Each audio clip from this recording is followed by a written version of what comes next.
Bonjour et bienvenue sur la chaîne Flamme et Psy. Vous y trouverez des tirages d'oracle relatifs aux énergies de la semaine pour les flammes jumelles, mais aussi des outils tels que des méditations et des soins pour favoriser le parcours flamme jumelle qui passe par l'intégration de l'amour inconditionnel qui nous rapproche de notre âme et qui est un nécessaire retour à soi-même dans ce parcours. En effet, ce parcours d'éveil à soi-même à travers la rencontre de notre jumeau est parfois compliqué et bousculante. Si vous avez besoin d'un temps personnalisé dans ce parcours, vous pouvez me contacter avec l'adresse mail que vous trouverez sous la vidéo afin de prendre un rendez-vous personnalisé. Vous pouvez également faire un don pour soutenir cette chaîne. Vos commentaires, témoignages et partages sont également les bienvenus. N'hésitez pas à vous abonner et à actionner la cloche pour être prévenu des dernières nouveautés. Nous nous retrouvons aujourd'hui pour un tirage d'oracle sur les énergies de la semaine du 28 septembre pour les flammes jumelles, afin d'identifier ce qui sera au travail pour la polarité masculine-féminine et pour le lien dans les jours à venir. Pour rappel, il s'agit d'un tirage général, prenez donc ce qui vibre pour vous. Vous pouvez vous retrouver dans chacune des polarités. Cette semaine, j'ai choisi l'oracle des sirènes de Lucy Cavendish pour voir ce qui sera au travail sur chacune des polarités et sur le lien dans les prochains jours. Pour la polarité masculine, la carte qui est sortie est la carte numéro 20, amoureux, amoureuse. Épousez le divin en lui, en elle et en vous.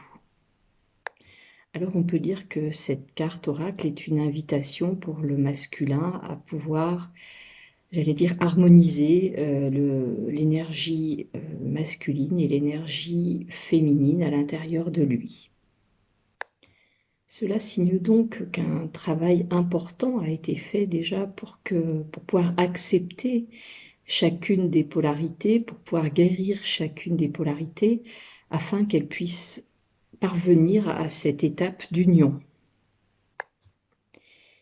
Cette carte nous parle également du fait d'avoir fait évoluer la relation à l'autre, d'être sorti en quelque sorte des relations amoureuses qui riment avec des relations de pouvoir, pour entrer, j'allais dire, dans des relations plus saines qui nous amèneront la paix, l'amour, la réciprocité, le partage, la coopération, des choses beaucoup plus douces en tout cas dans notre vie. Donc peut-être aussi que cette énergie, cette polarité masculine s'est enfin débarrassée des relations toxiques autour de lui. Cet oracle nous parle également de puissants sentiments d'attirance envers quelqu'un. Cette polarité masculine semble submergée par la tendresse, mais également semble être fortement attachée à l'autre et en capacité de voir la part de divinité chez l'autre, comme il arrive à voir cette part de divin en lui-même. Donc cette carte signe le début d'une puissante relation dotée d'une réelle magie. Donc peut-être que du côté de la polarité masculine, certaines choses arrivent davantage à la conscience par rapport à ce qui peut le lier à sa féminine. On pourrait dire que le masculin se dirige vers une étape où l'amour devient spirituel et sensuel. Pour la polarité féminine, deux cartes sont tombées. La première est la carte numéro 15, Divination. Cette carte nous parle de prophétie, de sort, de destinée, de chance future. Alors cette carte peut nous parler chez la féminine du développement de certaines capacités médiumniques ou de certaines capacités de clairvoyance. Cet oracle nous parle donc du fait d'avoir le don de voir les possibilités, de connaître et de sentir la destinée. Alors cette carte aussi est un conseil pour nous dire qu'il est temps peut-être aussi d'activer ces dons, et notamment en mettant en place une discipline avec persévérance dans cette quête, et de se dire que au fur et à mesure, les instructions viendront. Les choses nous seront révélées par des rêves ou des visions. Il y aura peut-être aussi des signes, des présages, des symboles qui se présenteront à nous pour nous permettre d'intégrer ce don de divination. Donc cet oracle est une invitation à être attentif aux signes qui sont, on pourrait dire, murmurés à la lisière de notre conscience. On peut aussi apprendre à lire des oracles, comme celui-ci par exemple, pour pouvoir commencer aussi à s'entraîner à ce don de divination. Alors bien entendu, l'invitation, elle est aussi à exercer ce don avec responsabilité et beauté. La seconde carte qui est tombée pour l'énergie féminine est la carte numéro 29, la Lémurie revient. Spiritualité pragmatique, communauté, protection des océans. Alors nous parlions il y a un instant de cette capacité de divination, de clairvoyance, et tout de suite après, la carte qui vient nous annonce peut-être aussi de quoi la suite est faite. En effet, la Lémurie était et est un paradis tropical abritant des millions d'êtres qui se multipliaient et se développaient dans les terres et les océans. Cette carte nous rappelle que les endroits où subsistent d'anciens vestiges de la Lémurie sont légion, surtout dans l'océan Pacifique. Cette carte nous rappelle également que les Lémuriens étaient et sont encore des tribus paisibles qui pratiquaient le soin et la responsabilité mutuelle. Ils étaient de nature très sociable et vivaient en communauté, même s'ils n'étaient pas toujours en groupe. Cette communauté reposait sur l'entraide mutuelle, le fait de pouvoir se fier à autrui et de pouvoir recevoir de l'aide quand nous en avons besoin. Les échanges se faisaient par le troc et tout le monde avait quelque chose à offrir. Ainsi, les Lémuriens prospéraient et vivaient sur une terre paisible et abondante. Alors cette carte nous rappelle que effectivement, ces Lémuriens étaient des êtres équilibrés, qu'ils se réjouissaient de la diversité qui pouvait exister autour d'eux et que nous sommes actuellement dans la polarité féminine, influencés par cette énergie. Donc peut-être aussi que pour la polarité féminine, une période de plaisir, de responsabilité en commun, de projets ensemble qui seraient, j'allais dire, autour d'idées chargées de sens, d'éthique, chargées aussi de relations de coopération et de bienveillance, sont peut-être des projets qui vont pouvoir voir le jour de plus en plus pour ces polarités féminines. Cette polarité semble de moins en moins branchée sur les courants dominants et de plus en plus en contact avec la nature. Il ne s'agit pas d'incarner un cliché hippie, mais simplement de faire des choix qui nous éloignent d'un monde qui vénère de fausses idoles comme l'argent et la célébrité. On pourrait donc dire que la polarité féminine est invitée à retrouver sa vraie nature par des actions concrètes. Sur le lien, 3 cartes sont tombées. La première carte est la carte numéro 8, fertilité. Le message est potentiel, initiation, énergie créatrice. Peut-être en miroir à la carte que nous venons d'évoquer autour de la Lémurie. Nous avons effectivement, semble-t-il, un grand potentiel de création en ce moment. Cela est également vrai pour la polarité masculine, parce qu'effectivement, cette union du masculin et du féminin peut également nous parler de ce pouvoir créateur. Alors cette carte nous rappelle effectivement ce pouvoir que nous avons, et nous rappelle également que c'est le moment sans doute de prendre des décisions. Est-ce que nous choisissons de nous servir de ce pouvoir ? Cherchons-nous à semer des projets dans des eaux fertiles? Ou alors restons-nous sur le bord de la route? Mais cet oracle nous rappelle que nous sommes un être, ou des êtres, puisque ça tombe sur le lien, riche et fertile, et qu'il est le temps effectivement de mettre ça en œuvre, de s'en servir, d'y travailler et d'explorer ce champ à travers une nouvelle vie, une nouvelle croissance, à travers aussi l'accueil de nos émotions, etc. Il peut s'agir également d'une nouvelle façon d'accompagner notre corps par une nourriture plus saine, par d'autres façons de nous soigner, etc. Dans tous les cas, l'invitation est vraiment d'arrêter de négliger l'être, notamment quand nous nous perdons dans trop d'actions en lien avec l'avoir. En quelque sorte, on pourrait dire que c'est une période très prometteuse où les graines de ce que nous souhaitons récolter plus tard doivent être semées. Et de faire ensuite confiance à la vie et à nos actes pour que ces graines puissent grandir.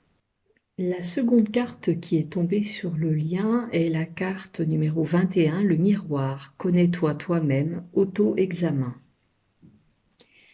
Donc peut-être aussi que pour compléter la carte précédente, et pour mettre les deux cartes en lien, on peut dire que pour pouvoir semer les bonnes graines, il est intéressant déjà de suffisamment se connaître, de suffisamment aller rencontrer notre être intérieur pour savoir intuitivement ce que nous souhaitons vraiment.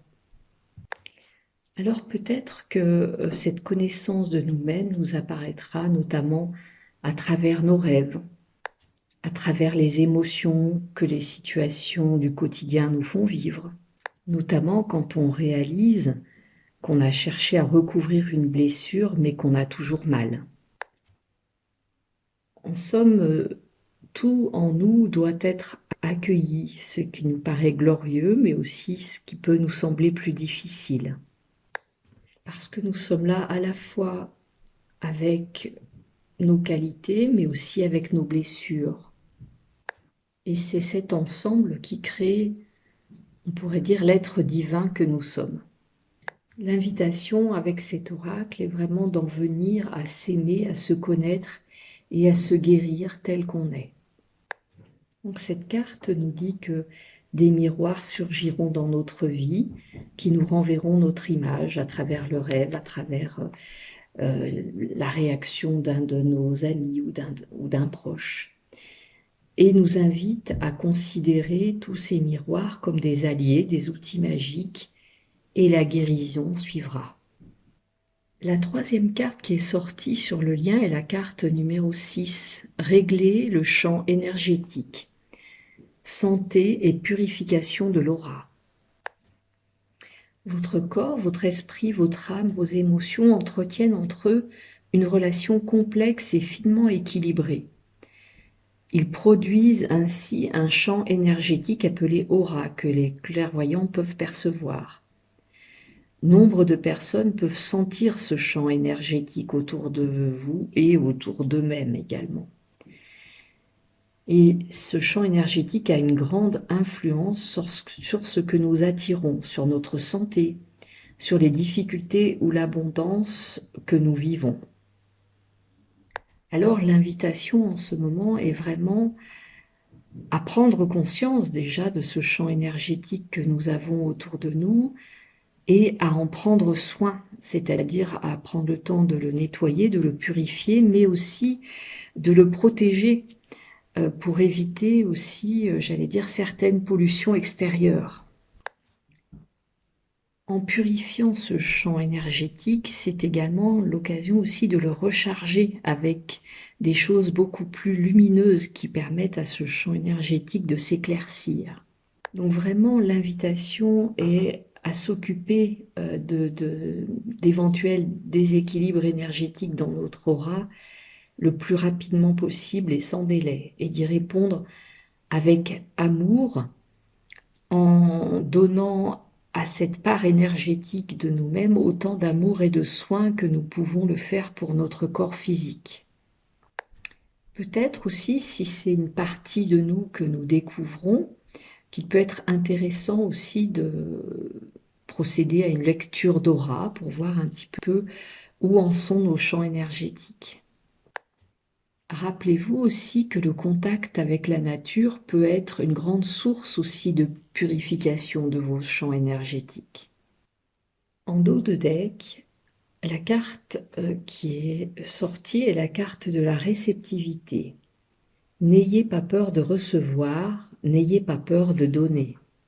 Il me semble que nous avions déjà eu une carte allant dans ce sens dans les tirages des énergies des semaines précédentes. Alors cette carte nous rappelle que nous avons peut-être une mauvaise expérience autour du recevoir, parce que parfois nous avons pu connaître des personnes qui ont pu nous mettre en dette dès qu'elles nous donnaient quelque chose.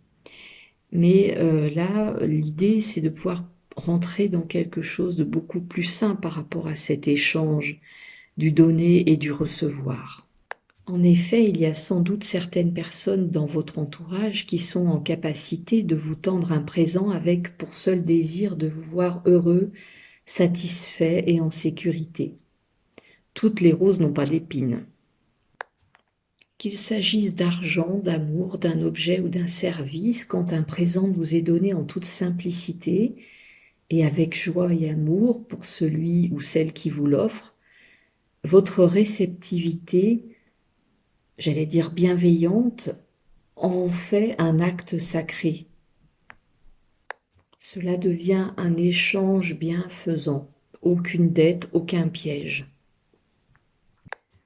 Donc sans doute aussi que cette carte traduit le fait que chacune des polarités a sans doute fait suffisamment de tri, peut-être dans ses relations, pour avoir gardé seulement les personnes qui sont dans cette capacité bienveillante à donner, et que eux, du coup, peuvent développer cette capacité à recevoir. Et inversement, ils peuvent être davantage aussi dans cette capacité à donner à une personne qui est capable de recevoir. Donc cette carte oracle nous rappelle que sûrement qu'un présent d'amour, d'amitié, de temps, de guérison, ou que sais-je encore, va arriver vers nous et que voilà, nous sommes vraiment invités à le recevoir avec gratitude, bienveillance et de pouvoir transformer ça effectivement en un acte sacré. En apprenant à vous ouvrir pour recevoir. Et ça, c'est vraiment aussi une grande qualité, on pourrait dire, de la polarité féminine. Cette polarité qui se souvient que les dons qui lui sont faits, elle les mérite, qu'elle est libre de les recevoir, qu'elle peut laisser cette coupe se remplir à nouveau de belles choses, puisqu'elle a passé du temps à nettoyer cette coupe, à faire le tri, à purifier, à dégager toutes les pollutions qui pouvaient être autour, eh bien on pourrait dire que ce qu'elle va recevoir, c'est en quelque sorte le cadeau pour la place qu'elle a pu faire. Alors cette semaine, j'ai choisi de compléter ce tirage par quelques conseils. Et pour ces conseils, j'ai choisi l'oracle de la transformation de Dorine Virtue. Alors, pour la polarité masculine, la carte qui est sortie est la carte fin d'une ère. Donc, pour la polarité masculine, un cycle touche à sa fin et je dirais dans ces périodes de transition, il lui est rappelé combien il est important d'être doux avec soi-même pendant ces périodes, un peu comme le papillon qui est dans son cocon et qui prépare en sommeil une renaissance ailée. C'est donc un état semblable dans lequel se trouve la polarité masculine en ce moment, et donc il va être invité à s'occuper de lui au quotidien, de ne pas se sentir coupable d'avoir à refuser certaines activités et de préférer le repos, le rétablissement et je dirais toute la préparation nécessaire pour la prochaine étape. Cette carte est aussi une invitation à planifier ce qui doit être fait pour la suite, c'est-à-dire à décider des prochaines étapes, quitte pour ce faire à avoir besoin de l'aide ou du soutien des proches pour pouvoir avoir quelques conseils si nécessaire. Pour la polarité féminine, la carte qui est sortie est la carte du courage. Alors cette carte nous rappelle que les changements envisagés en ce moment par la féminine, eh bien, elle a le courage pour pouvoir réaliser ce qu'elle souhaite. Cette carte est aussi une invitation pour la féminine à se rappeler toutes les épreuves qu'elle a déjà traversées et tout ce que cela a pu lui enseigner et combien cela a pu la renforcer. La féminine est ainsi invitée à prendre cette transition pas à pas, sans essayer de se projeter trop loin, juste le pas suivant qui est possible de faire confortablement pour avancer. Cette carte nous parle aussi de notre capacité à affronter nos peurs, à endosser une posture de leader, à quitter notre zone de confort et être davantage dans l'affirmation de soi.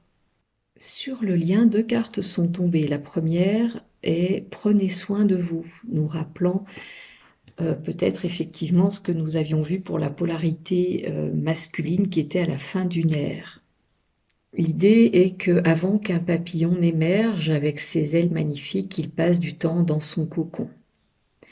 Cette carte est donc une invitation, mais comme elle est sur le lien, on pourrait dire que c'est pour les 2 polarités, à prendre des temps aussi pour se retirer du monde, pour se reposer, pour prendre soin de vous, pour faire ce dont vous avez besoin, on pourrait dire pour vous ressourcer afin de trouver ensuite le courage d'agir. Donc l'invitation aussi, on pourrait dire, est une invitation à se simplifier l'existence, à s'affirmer, à apprendre à dire non pour choisir ce dont nous voulons et ce que nous refusons dans notre vie. Alors, comme pour renforcer cette première idée, la seconde carte qui est sortie sur le lien est la carte de la retraite. Alors cette carte dénote, en plus de la précédente, une modification, sans doute une diminution du temps de travail, qui peut être ou non un choix délibéré de notre part. Mais en quelque sorte, l'idée, c'est derrière le fait que cette transition ou non soit prévue, que ce ralentissement ait été prévu ou non, c'est sans doute une période nécessaire également pour pouvoir mieux rebondir ensuite. Peut-être aussi quand il y a une diminution d'activité que cela nous amène aussi à gérer les changements financiers qui vont avec. En quelque sorte, on pourrait dire comment réduire la voilure, comment revenir peut-être davantage aussi à l'essentiel de nous-mêmes. Alors la carte qui est sortie en dos de deck est la carte du travail indépendant. Alors là aussi, est-ce que ça vient en résonance pour certains par rapport à ce qui a été vu sur le lien, c'est-à-dire comme un temps de repli avant de pouvoir développer de nouvelles activités, des choses qui correspondent davantage à ce que nous souhaitons, comme nous pouvions le voir aussi avec la carte du courage dans l'énergie féminine qui était amenée à dépasser ses peurs. Donc peut-être que l'idée, c'est que il y a peut-être des choses que nous avons repoussées depuis longtemps, que nous n'avons pas osé faire, et qui pourtant font partie de ce qui nous plairait vraiment, et que là, l'idée est de se dire que peut-être qu'un ralentissement professionnel sur une activité précédente, c'est peut-être juste l'opportunité pour avoir du temps pour lancer autre chose finalement. En tout cas, cette carte nous rappelle que nous sommes appelés à devenir des travailleurs indépendants dans un domaine qui procure joie et épanouissement. Cette carte encourage à se lancer ou à développer sa propre activité, peut-être d'abord en parallèle à un emploi précédent. Et si nous sommes déjà travailleurs indépendants, peut-être que l'idée, c'est qu'il y aura de nouveaux domaines à explorer dans notre activité. Cette carte aussi nous rappelle que quand nous sommes vraiment dans notre projet, que nous sommes notre propre patron, on pourrait dire, eh bien, on va être amené peut-être à travailler davantage, mais en même temps, sans avoir l'impression de travailler, puisque nous serons vraiment dans quelque chose d'ajusté, dans quelque chose où nous prenons plaisir à travailler, dans quelque chose où notre vision du travail a changé, puisque nous sommes en train de nous dévouer plutôt à une vocation plutôt que de faire un travail qui serait une sorte de punition. En tout cas, cette carte nous parle de changement professionnel pour aller vers des choses qui nous conviennent davantage. Alors pour terminer ce tirage aujourd'hui, j'ai choisi le tarot de l'Ange Liberté avec ses arcanes majeures pour voir un petit peu dans quelle énergie se trouve chaque polarité, mais également le lien. Alors pour la polarité masculine, c'est la carte numéro 3 qui est sortie, la Dame d'amour couronnée, qui correspond dans le tarot traditionnel à l'impératrice, qui est donc une énergie de création, une énergie fertile. Le moment où la graine germe, on pourrait dire. Pour l'énergie féminine, la carte qui est sortie est la carte numéro 22, l'Ange Liberté, qui pourrait correspondre au mat, qui est une énergie, on pourrait dire, de nouveau départ, de s'engager dans une nouvelle voie, et aussi de tourner le dos à un passé dont nous ne voulons plus. Pour le lien, la carte qui est sortie est la carte numéro 6, l'homme liberté, qui correspond dans le tarot traditionnel à l'amoureux, donc qui est une carte qui nous parle de choix. Alors ce qui est important de se rappeler dans ce choix, c'est que ce choix est souvent un choix d'amour et que finalement, quel que soit le choix que nous faisons, il sera bon pour nous. En dos de deck, la carte qui est sortie est la carte numéro 7, la nef des étoiles, qui correspond dans le tarot traditionnel au chariot. Le chariot, c'est l'action. Donc effectivement, je dirais que c'est une semaine qui semble plutôt fertile, plutôt en direction de nouveaux choix et de nouvelles actions posées. Eh bien, j'espère que ces pistes de travail pourront vous aider à traverser au mieux les énergies des prochains jours. Je vous dis à très bientôt.